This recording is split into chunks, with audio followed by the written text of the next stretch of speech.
সাবধান, শুক্রবার ভুলেও এই 5টি কাজ করবেন না। আল্লাহ ও তার রাসূল ওই সকল ব্যক্তিদের অভিশাপ করেছেন যারা জুমার দিনে এই 5টি কাজ করে। মুসলিমদের জন্য অত্যন্ত জরুরি একটি তথ্য দিব আজকে। শুক্রবার মানে গরিবদের হজের দিন, কিন্তু আমরা এই দিন এমন কিছু ভুল করে ফেলি যা আমাদের পরকাল জীবনকে জাহান্নামের দিকে নিয়ে যাবে এবং প্রিয় নবীর শাফায়াত থেকে বঞ্চিত করবে। অবশ্যই ভিডিওটি সম্পূর্ণ দেখবেন এবং সতর্ক হয়ে যাবেন। ভিডিওটি শেয়ার করে দিবেন যেন আপনার অন্যান্য মুসলিম ভাইয়েরা ভুলেও জুমার দিন এই কাজগুলো না করে। হয়তো আপনার একটি শেয়ারে একজন মানুষ ভুল থেকে হেদায়েতের পথে ফিরে আসতে পারবে। মুসলিমদের কাছে একটি প্রশ্ন রাখতে চাই, আমাদের প্রিয় নবী সাল্লাল্লাহু আলাইহি ওয়াসাল্লাম কি বার জন্মগ্রহণ করেছেন? অবশ্যই কমেন্ট করে জানিয়ে দিবেন। তো চলুন বেশি কথা না বলে শুরু করি আজকের ভিডিও। মসজিদ মুসলমানদের কাছে ইবাদতের স্থান হিসাবে পরিচিত।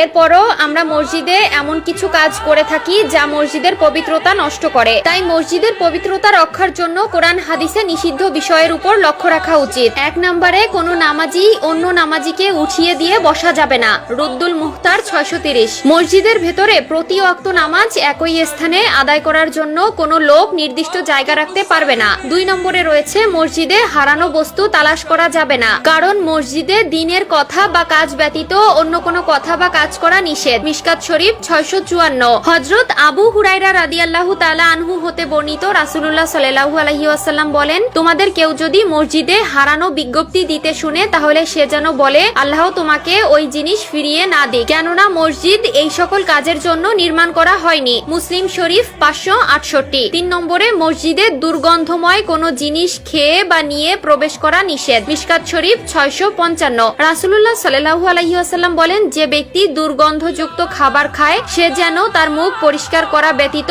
মসজিদে না যায়, কারণ মানুষের মতো ফেরেশতারাও দুর্গন্ধ বস্তু দ্বারা কষ্ট পায়। 4 নম্বরে মসজিদে উচ্চ স্বরে ও দুনিয়াবি কথা বলা যাবে না। মিশকাত শরীফ 689। 5 নম্বরে মসজিদে অপরাধের শাস্তি ও শাসন করা যাবে না। মিশকাত শরীফ 679। এছাড়াও রয়েছে মসজিদের রাজনৈতিক মিটিং করা মসজিদের আদবের খেলাফ। রাসূলুল্লাহ সাল্লাল্লাহু আলাইহি ওয়াসাল্লাম মসজিদে বসে অশ্লীল কবিতা পাঠ করা এবং বেচাকেনা করতে নিষেধ করেছেন। সুনানে আবু দাউদ ও তিরমিজি। প্রিয় দর্শক, অবশ্যই এই বিষয়গুলো খেয়াল রাখবেন।